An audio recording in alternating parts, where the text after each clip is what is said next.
नमस्कार.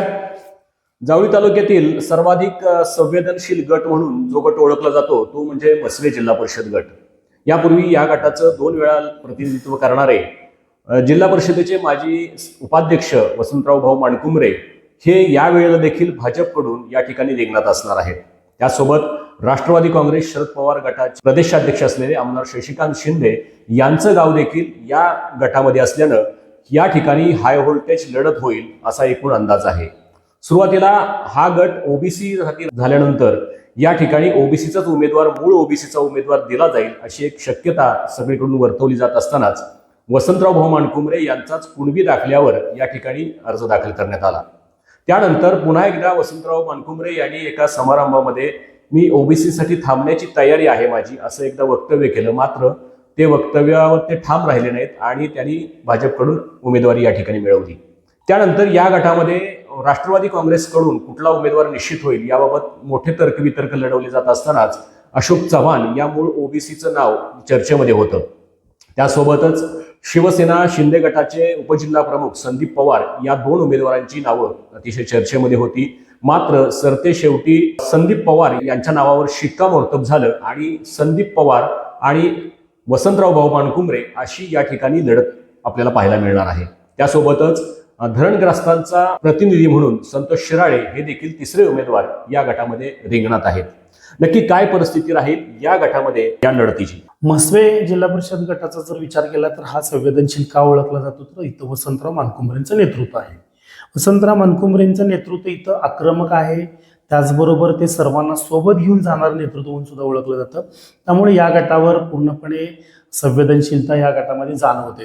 आता तुम्ही जर पाहिलं तर राष्ट्रवादी आणि शिवसेना शिंदे गट हे एकत्र निवडणूक लढवत आहेत जावळी तालुक्यामध्ये. मात्र मसवे जिल्हा परिषद गटामध्ये पूर्णपणे राष्ट्रवादीला हा सोडण्यात आला होता, तर कुसुंबी जिल्हा परिषद गट हा शिवसेनेला सोडण्यात आला होता. अशा सगळ्या अलायन्स झालेल्या असताना देखील राष्ट्रवादीनं काल माघार अर्ज घेताना एबी फॉर्म असलेल्या अशोक चव्हाणांचा अर्ज माघार घेतला आणि ऐन वेळेला संदीप पवार जे शिवसेनेचे उपजिल्हा प्रमुख आहेत, आक्रमक चेहरा म्हणून त्यांच्याकडे पाहिलं जातं, अशा चेहऱ्याला त्यांनी संधी दिलेली आहे. त्यामुळे काहीतरी राजकीय गणितं त्यांनी नंतर दुरुस्त केलेली दिसून येत आहेत किंवा राजकीय गणितांमध्ये त्यांना काही आडाखे बांधायचे असतील त्या पद्धतीनं त्यांनी उमेदवार बदललेला दिसतोय. अलायन्समध्ये हा गट पूर्णपणे राष्ट्रवादीला असताना देखील संदीप पवारांना ऐन वेळी उतरवणं याच्या पाठीमागं काहीतरी राजकीय गणितं शिजत असली पाहिजेत असं कुठंतरी दिसून येते. आणि तुम्ही पाहिलं तर मेढा नगरपंचायतीमध्ये एकनाथ शिंदे गटानं ज्या पद्धतीनं उमेदवार आपले उभे केले आणि उमेदवार निवडून आणले, 5 उमेदवार त्यांनी निवडून आणले.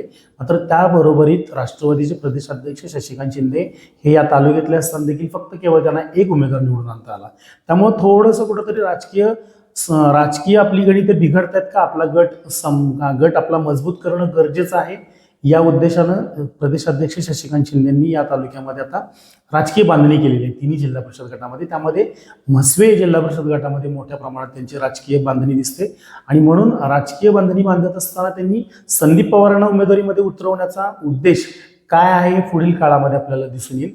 मात्र आता सध्या तर वसंतराव मानकुमरेंना इथं कुठं ना कुठं तरी घेरण्याचा प्रयत्न विरोधकांकडून होतोय आणि त्या घेरण्यामध्ये त्यांनी चेहरा बदलणे, उमेदवार बदलणे किंवा अशोक चव्हाण शांत संयमी चेहरा असताना देखील त्यांनी तो चेहरा बदलणे, मग एकीकडे कुठेतरी आक्रमक चेहऱ्याला आक्रमक चेहरा देऊन ही निवडणूक चुरशीची करण्याचा प्रयत्न राष्ट्रवादीकडून दिसून येत आहे. मूळ ओबीसीसाठी हा गट सुटावा अशी बऱ्याच जणांची इच्छा होती. त्याच पद्धतीने गेले 30 वर्षाहून अधिक काळ वसंतराव मानकुमरे या गटाचं नेतृत्व करतायत. त्यांचं खूप मोठं नेटवर्क या गटामध्ये आहे आणि या नेटवर्कचा त्यांना कितपत फायदा होईल? तुम्ही मूळ ओबीसी म्हणतात तर राष्ट्रवादीने देखील कुणबीच उमेदवार उभा केलेला आहे की जो त्यांच्याकडे मूळ ओबीसी होता. अशोक चव्हाणांचा चेहरा मूळ ओबीसी म्हणून होता, पहिल्यांदा प्रेझेंट केला. मात्र तो काल आपण बघितलं तर माघार घेतली अशोक चव्हाणांनी. त्यामुळे आता त्यांच्याकडून देखील कुणबी प्रमाणपत्रावरील संदीप पवार निवडणूक लढवत आहेत. तर इकडून भाजपकडून देखील कुणबी प्रमाणपत्र मिळवलेले वसंतराव मानकुमरे निवडणूक लढवत आहेत. त्यामुळे मूळ ओबीसी आता पूर्ण बाजूला गेलेले दोन्ही पक्षांकडून. त्यामुळे कोणीही आता तिथं म्हणण्याची गरज नाही की मूळ ओबीसींना आम्ही उमेदवार दिलेले, आमच्या पाठीशी तुम्ही राहा. त्यामुळे दोन्ही आता कुणबी प्रमाणपत्रावरचे ओबीसी उमेदवार इथं एकमेकांच्या समोर आहेत. संतोष शिराळे ओबीसी आहेत, मात्र संतोष शिराळे यांचं गाव वाघाव जे येतं धरणग्रस्त मध्ये, तर त्यांचा गाव आणि त्यांच्या गावची लोकसंख्या पाहता किंवा त्यांचा राजकीय इथला प्रभाव पाहता त्यांना फार इथली गावं नवकी आहेत, बऱ्याचशा गावांपर्यंत ते पोचले देखील नाही आहेत किंवा गटातील राजकीय गणित किंवा गटातील राजकीय परिस्थित्या यांचा त्यांना तेवढासा अनुभव नाही आहे. त्याच्यामुळं कार्यकर्त्यांचं त्यांच्याकडे गट दिसून येत नाही. एकीकडे त्यांच्याकडं राजकीय ताकद दिसून येत नसल्यामुळं शिराळे हे मूळ ओबीसी जरी असले तरी ते कितपत फाईट करू शकतात हे आगामी काळात आपल्याला दिसून येईल. मात्र इथं वसंतराव मनकुंबरे हे स्वतःचा पराभव होणार नाही याची पुरेपूर काळजी घेणार, त्यांच्या पद्धतीने त्यांचे राजकीय व्यूहरचना करणार, त्या पद्धतीने त्यांच्या राजकीय इतर जी काही गणितं आहेत ती गणितं पेरून ते स्वतःच्या पद्धतीने स्वतःला उमेदवार विजयी करण्या इतपत घेऊन जातील स्वतःची उमेदवारी. असं तर त्यांचं आतापर्यंतचा राजकीय अनुभव आपण पाहिलेला आहे. बरोबर. संदीप पवार कशा पद्धतीने फाईट करतायत, शिराळे कशा पद्धतीने मतं खातायत आणि कोणाची मतं खातायत यावर सगळी इथली राजकीय गणितं अवलंबून आहेत असं मला वाटतं. बरोबर. सुरुवातीच्या काळात जर आपण बघितलं की निवडणुका जाहीर झाल्याच ज्यावेळेला वसंत भाऊंच्या नावाची चर्चा या गटामध्ये झाली त्यावेळेला बराचसा विरोध होता त्यांच्या नावाला, परंतु नंतरच्या काही दिवसात वसंतरावांनी तो विरोध शांत करण्यात फार मोठं यश मिळवलेलं आहे आणि बऱ्यापैकी त्यांना त्यात यशही देखील आलेलं आहे. नक्की पुढच्या काळात सुद्धा हा जो टेम्पो आहे तो सातत्य राखण्यात ते यशस्वी होतील का? आता मानकुमरेंचं राजकीय कसब खूप वाखाणण्याजोगं आहे. ते प्रत्येक निवडणुकीमध्ये प्रत्येक राजकीय गणित वेगवेगळ्या पद्धतीने अवलंबतात आणि स्वतःला त्यामध्ये सरस पद्धतीने ते बाहेर निघतात. त्यामुळे यावेळेला देखील ते कुणबी प्रमाणपत्रावर जरी लढत असतील तर ते ओबीसीची मोड बांधण्यात यशस्वी होतील असं मला वाटतं. दुसरी गोष्ट, त्यांच्या पाठीमागं भाजपच्या नेतृत्वाची ताकद देखील आहे. त्याचबरोबर म्हसवे गटामध्ये मोठ्या प्रमाणात जे रस्त्यांचं जाळं मोठ्या प्रमाणात विणले गेलेले आहे किंवा रस्ते मजबूत रस्ते देण्यापाठीमागचा देण्याचा विषय असेल किंवा इतर विकास कामांचा जो मूलभूत गरजा पूर्ण करण्याचा जो विषय असेल त्या विषयामध्ये भाजप इथं अग्रभागी राहिलेले. भाजपनं तेवढी विकास कामे या गटामध्ये मोठ्या प्रमाणात राबवलेली. त्यामुळं एकीकडे भाजपची विकास कामे, नेतृत्व आणि वसंतराव मनकुंबरेंचं राजकीय कसब या सर्व गोष्टींचा विचार करता वसंतराव मनकुंबरे हे आपली स्वतःची उमेदवारी व्यवस्थितरित्या हाताळून निवडणूक प्रक्रिया पार पाडून स्वतःला सिद्ध करतील अशा पद्धतीचं राजकीय चित्र इथे दिसतं. नक्की संदीप पवारांचा काय फोकस असेल या निवडणुकीमध्ये? वसंतराव मनकुंबरे भाऊंच्या विरोधात प्रचाराची त्यांची काय रणनीती असेल? संदीप पवार एक आक्रमक चेहरा म्हणून ओळखला जातो. अभ्यासू आहेत ते कागदपत्र किंवा इतर प्रशासकीय माहिती वजा जो काही विभाग असेल किंवा माहिती वजा जो काही त्यांचा अभ्यास असेल त्या अभ्यासामध्ये ते पारंगत आहेत, पण तितकेच ते आक्रमक देखील आहेत. पण कार्यकर्त्यांचं जाळं त्यांच्या पाठीमागं मला तितकंसं दिसत नाही. शिवसेना शिंदे गट असेल, अदरवाईज राष्ट्रवादी गट असेल, या सर्व दोन्ही गटांचा मिलाप करून संदीप पवारांना आपली निवडणूक ही पुढे न्यावी लागणार आहे. त्या पद्धतीनं त्यांना व्यासपीठावरून काय बोलायचंय किंवा कशा पद्धतीने टीका करायची की वादविवादामध्ये ही निवडणूक न्यायची हे त्यांच्यावर सर्वस्वी अवलंबून आहे. त्यामुळं ते एकंदरीत पुढच्या प्रचाराच्या दरम्यान कशा पद्धतीनं रणनीती आखतात आणि त्या रणनीतीला राष्ट्रवादी प्रदेशाध्यक्षांचा गट जो आहे शशिकांत शिंदेचा तो गट त्यांच्याबरोबर तितका ताकदीने उभा राहतोय का हे आपल्याला पाहावं लागेल आता. अच्छा. तर या म्हसवे गटामध्ये जे 2 गण येतात तर त्या 2 गणामध्ये म्हसवे गणामध्ये सरपंच परिषदेचे उपाध्यक्ष असलेले समाधान पोपळे यांच्या पत्नी रेश्मा पोपळे यांना भाजपकडून रिंगणात उतरवलेलं आहे. तर दुसऱ्या बाजूला राष्ट्रवादी काँग्रेस शरद पवार गटाकडून विरोधकांनी आमदार शशिकांत शिंदे यांच्या कुटुंबातीलच सौ शिल्पा शिंदे यांना या निवडणुकीत उतरवलेलं आहे. या गणाची गणितं नक्की काय असणार आहेत? म्हसवे गटामध्ये जो म्हसवे गण येतो तो म्हसवे गण हा पूर्णपणे शशिकांत शिंदेचं हुमगाव गाव त्या गणामध्ये येतं. त्यामुळं प्रथम तर राष्ट्रवादीकडून अशोक चव्हाण उमेदवार उभे राहतील अशा पद्धतीचा कयास बांधला जात होता. त्यामुळं समाधान पोपळेंना तिथं त्यांच्या पत्नींना रेश्मा पोपळेंना तिथं आपण उमेदवारी भाजपने दिलेली पाहिली, परंतु ऐन वेळेला आता अशोक चव्हाणांनी माघार घेतलेली आणि रेश्मा पोपळे यांचे पती जे सरपंच परिषदेचे अध्यक्ष होते त्यांचं काम आहे. परंतु राजकीय गणित जर बघितली तर हुमगाव मधला जर उमेदवार असेल तर हुमगावच्या आजूबाजूच्या परिसरामधली जी गावं आहेत, आखाडे असेल, कोल्हेवाडी असेल किंवा सोमवाडी असेल, इंदवली असेल, या गावांवर हुमगावचा प्रभाव दिसून येतो. त्यामुळं शशिकांत शिंदेंनी आपल्या कुटुंबातूनच उमेदवारी दाखल केली. त्यामुळे ते कोणती राजकीय गणितं बांधून त्यांनी स्वतःच्या कुटुंबातून शिल्पा शिंदेंना उमेदवार त्यांनी दाखल केलेले आहे हे आता पुढील आपल्याला प्रचाराच्या दरम्यान किंवा निवडणुकीच्या पुढच्या टप्प्यामध्ये आपल्याला दिसून येईल. पण दुसरीकडे जर तुम्ही पाहिलं तर सुरेश भालेकर यांच्या पत्नींचं नाव इथं आघाडीवर होतं.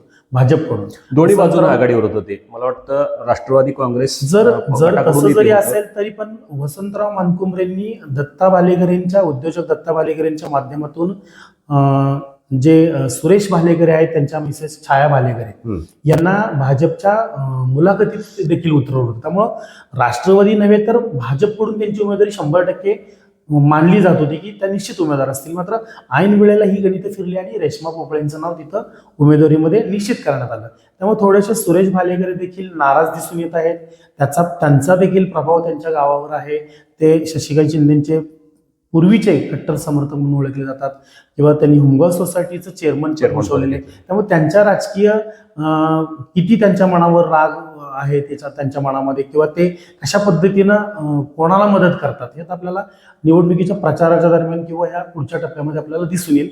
मात्र ते कुठंतरी नाराज दिसून येत आहेत. एका बाजूला या घरामध्ये समाधान पोपळेंचं गेल्या 2-3 वर्षापासून चाललेली बांधणी आणि दुसऱ्या बाजूला आमदार शशिकांत शिंदेचं हे होम पिच आहे आणि आमदार शशिकांत शिंदेंना मानणारा मोठा वर्ग या भागामध्ये आहे. या दोन बाबीमध्ये नक्की कोण बाजी मारून जाईल? बघा, एकीकडे तुम्ही म्हणताय की भागामध्ये संपर्क आहे, बरोबर, संपर्क आहे किंवा त्यांचं होमटाऊन आहे, हा भाग आपण थोडासा बाजूला करूया. तर दुसरीकडे भाजपकडे विकास कामांचा डोंगर आहे. विकास कामांच्या माध्यमातून येथील लोकांना सरपंच असतील, उपसरपंच असतील किंवा ग्रामपंचायतीची बॉडी असेल किंवा सोसायट्यांचे चेअरमन असतील, या सर्व लोकांच्या ज्या काही विकास कामांच्या गरजा आहेत त्या मंत्री शिवेंद्रसिंहराजे भोसले यांनी पूर्ण केलेल्या आहेत. त्यामुळं भावनिक आणि राजकीय विकासात्मक वाटचाल या दोन्ही बाबींचा जर विचार केला तर ऑब्व्हियसली लोक हे विकासाला प्राधान्य देतात, भावनेला तितकंसं प्राधान्य देत नाहीत. त्यामुळे थोडंसं विकासाकडे जर पाहिलं तर भाजप मस्वे गणामध्ये पुढे निघून जाईल आत्ताची परिस्थिती. मात्र जर भावनिक आणखी या प्रचाराच्या दरम्यान शशिकांत शिंदेंनी जर भावनिक आवाहन केलं माझ्या या येथील नागरिकांना, मतदारांना, तर कुठेतरी भावनेच्या जोरावर राष्ट्रवादी देखील इथं सरस ठरू शकते.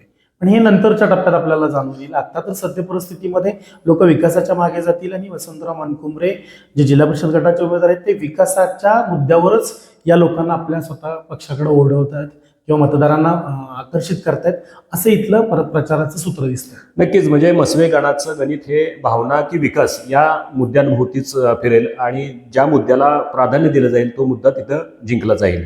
त्यानंतरचा जो दुसरा गण आहे तो आहे खर्शी बारामुरे. या खर्शी बारामुरे गणामध्ये खूप मोठ्या संख्येनं इच्छुक होते, भाजपकडून इच्छुक होते, त्याच पद्धतीनं राष्ट्रवादी काँग्रेस, शिवसेना, उभाटा गट या सर्वच पक्षांकडून मोठ्या प्रमाणात इच्छुक होते. कारण हा गण खुला गण आहे आणि या गणात जो उमेदवार निवडून येईल तो कदाचित सभापती पदाचा दावेदार देखील होऊ शकतो. या संदर्भानं या गणात फार मोठी स्पर्धा होती. परंतु ही स्पर्धा ज्यावेळेला उमेदवारी डिक्लेअर झाली, उमेदवारी जाहीर झाल्या, त्यावेळेला ही स्पर्धा जर बघितली आपण तर तुलनेने नवख्या अशा गोरख महाडिक या उमेदवारासाठी भाजपनं या ठिकाणी तिकीट दिलेलं आहे. तर दुसरीकडं जे भाजपचे पूर्वाध्यक्ष राहिलेले श्रीहरी गोळे यांना काल त्यांना माघार घ्यावी लागली. त्याच पद्धतीनं विक्रांत गावडे असतील शिवसेना उभाटाचे, सुशील गोळे असतील, यांनी आपापले उमेदवारी अर्ज मागे घेतले आणि या ठिकाणी आमदार शशिकांत शिंदेचे कट्टर समर्थक आणि त्यांचे निकटवर्तीय समजले जाणारे माथाडींचे नेते विठ्ठल गोळे यांना त्यांनी रिंगणात उतरवलेलं आहे. त्यामुळं विठ्ठल गोळे आणि गोरख महाडिक ही लढत या ठिकाणी कशी होईल? खर्शी बारामुरे गणाचं जर गणित तुम्ही राजकीय पाहिलं तर खर्शी बारामुरे गणामध्ये वसंतराव मानकुमरेंचं कावडी गाव येतं. इथं दिग्गज मंडळी, राजकीय मंडळी इथं आहेत की जे मुंबई स्थित आहेत, मात्र जावळी तालुक्यातल्या राजकारणावर प्रभाव टाकतात. तुम्ही जर पाहिलं तर भाजपकडून नितीन गावडे जे इच्छुक होते उमेदवार, त्यांची प्रबळ दावेदारी समजली जात होती. त्याचबरोबर ज्यांनी तालुका प्रमुख पद भूषवलेलं होतं श्रीहरी गोळे हातेघरचे, त्यांनी देखील उमेदवारीची तयारी दर्शवली. ती उमेदवारी मला मिळावी यासाठी अगदी राजकीय भाजपच्या वरिष्ठ पक्षाच्या कार्यकारिणीकडून सुद्धा त्यांनी त्यांचा प्रतिसाद मिळवला होता त्यांच्या उमेदवारीसाठी. मात्र श्रीहरी गोळे, नितीन गावडे त्याचबरोबर दत्ता गावडेंनी जिल्हा परिषदचा जरी अर्ज भरला तरी ते पंचायत समितीला देखील इच्छुक होते, कारण सभापतीपद खुल्या प्रवर्गासाठी आहे. मात्र त्यांनाही पक्षानं बाजूला ठेवत गोरख महाडिक की जे घोटेघरचे आहेत, घोटेघरचे मतदार आहेत किंवा उपसरपंच पद तिथं ते भूषवत आहेत. घोटेघरचे ते उपसरपंच असल्यामुळं त्यांची उमेदवारी झाली. पण ह्या मंडळींना डावलताना या मंडळींची ताकद मोठ्या प्रमाणात आहे खर्शी बारामुरे गणामध्ये. पण हे कुठेही भाजपला सोडून जाणार नाही. त्याचबरोबर महू धरणापासून जो वरचा भाग आहे तो धरणग्रस्त भाग म्हणून ओळखला जातो. त्या भागामध्ये नितीन गावड्यांचं गाव येतं. नितीन गावड्यांना डावलल्यामुळे तिथं कुठंतरी नाराजीचा सूर मोठ्या प्रमाणात उमटतोय. तर त्या नाराजीचा फटका भाजपला कुठेतरी बसण्याची शक्यता आहे आणि हा फटका किमान भाजपचा पंचायत समितीचा उमेदवार पराभूत होणे इतपत तो फटका बसू शकतो असं मला आता सध्याच्या राजकीय परिस्थितीवरून जाणवतं. तर दुसरीकडे राष्ट्रवादीनं शशिकांत शिंदेंनी स्वतःच्या कोर ग्रुपमधले विठ्ठल गोळे की जे सरचिटणीस आहेत माथाडी युनियनचे राज्याचे, अशा मातब्बर व्यक्तीला रिंगणामध्ये उतरवले, परंतु पंचायत समितीला उतरवले नाही. पंचायत समिती निवडणूक लढवणे इतपत विठ्ठल गोळे इतक्या उमेदवारीपर्यंत येतील आम्हालाही वाटलं नव्हतं, परंतु विठ्ठल गोळेंची उमेदवारी निश्चित झाली. विठ्ठल गोळेंनी आता ताकद देखील लावलेली आहे. तर विठ्ठल गोळेंच्या बरोबर जे अपक्ष होते उभाटामधले विक्रांत गावडे असतील किंवा सुशील गोळे असतील महूचे, की ज्यांचा त्या वरील परिसरामध्ये युवकांचं एक संघटन मोठ्या प्रमाणात आहे सुशील गोळेंचं, हे दोन्ही उमेदवार विड्रॉल झालेत. ते विड्रॉल कोणासाठी झालेत तर ते विठ्ठल गोळेंसाठी विड्रॉल झालेले. त्यामुळे विठ्ठल गोळेंची ताकद मोठी वाढलेली पाहायला मिळते. त्याचबरोबर दत्ता गावडे हे खर्शी बारामोरचे येतात. त्यांनी उपसभापतीपद भूषवलेलं आहे आणि त्यांच्या गावचा उमेदवार म्हणून ते किती राजकारण प्रचारामध्ये सक्रिय होतात भाजपच्या बाजूने, यावर देखील विठ्ठल गोळेंच्या विजयाची गणितं दिसून येतील. मात्र सद्य परिस्थितीमध्ये श्रीहरी गोळेंसारखा, नितीन गावड्यांसारखा किंवा दत्ता गावड्यांसारखा प्राबल्य असलेला किंवा ज्याला प्रशासकीय ज्ञान आहे किंवा राजकारणाचं चांगलं ज्ञान आहे, अशा व्यक्तींना भाजपनं डावलून गोरख माडेकरांसारख्या नवख्या तरुण युवकाला संधी दिली. ते कितपत आता त्या संधीचा फायदा घेतात किंवा त्या संधीचं सोनं करतात हे आपल्याला पुढील टप्प्यामध्ये दिसून येईल. या गाण्यामध्ये आणखी 2 मुद्दे कितपत प्रकाश टाकता येतील त्या गाण्यावर की ते फार मध्ये चर्चेमध्ये राहणार आहेत. 2 मुद्दे. पहिला मुद्दा की इथं जे उमेदवार आहेत विठ्ठल गोळे हे मुंबईवरून आलेले आहेत, गावाशी फारसा कनेक्ट नाही त्यांचा किंवा मतदारसंघाशी फारसा कनेक्ट नाही, हा एक मुद्दा.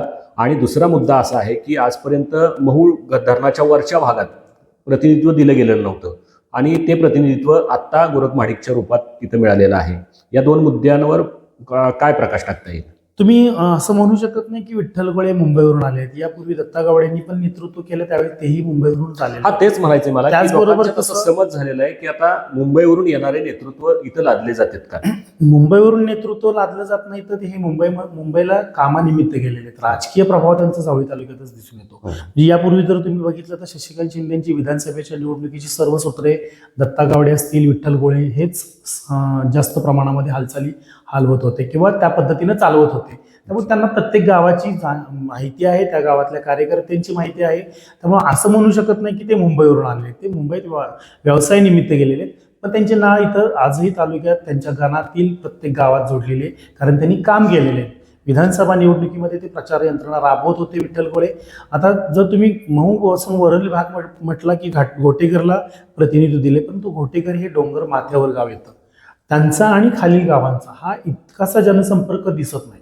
म्हणजे जर जनसंपर्क कमी असेल तर ते सुद्धा नवखेच आहेत खालील मतदारांना गोरखमाडी, परंतु ह्या नवखे किंवा मुंबईकर हा प्रभाव इथं चालणार नाही. ते इथं पक्षनिष्ठा आणि पक्षाबरोबर सामावून घेणाऱ्या कार्यकर्त्यांनी ही निवडणूक कशा पद्धतीने आपल्या उमेदवारासाठी हाताळतात, प्रचारात सहभागी होत आहेत, मतदारांना कशा आकर्षित करतात, त्यावर ही निवडणूक अवलंबून राहील. तर एकूणच या गटातलं जर राजकारण पाहिलं तर बहुतांश बंडखोरांना थंड करण्यात भाजपने या ठिकाणी यश मिळवलेलं आहे.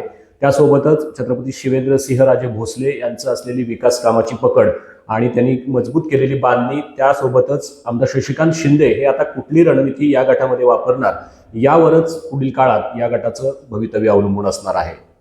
धन्यवाद.